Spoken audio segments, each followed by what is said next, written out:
Start with the jug up high and the cup tilted to create a larger surface area of the espresso. Pour a thin, constant stream of microfoam to pierce the center of the crema.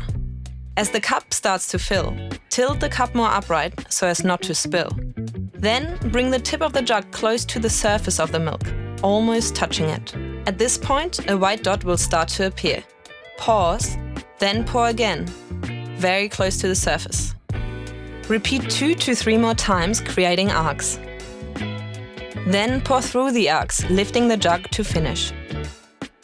And that is how you create a tulip. Now for the rosetta. Start with the jug up high and the cup tilted to create a larger surface area of the espresso. Pour a thin, constant stream of microfoam to pierce the center of the crema. As the cup starts to fill, tilt the cup more upright so as not to spill. Then bring the tip of the jug close to the surface of the milk, almost touching it. At this point, a white dot will start to appear. Keep steadily pouring, making the dot larger, gently moving your jug from left to right, creating leaves. Then, pour through the leaves, lifting the jug to finish. Good luck with your journey!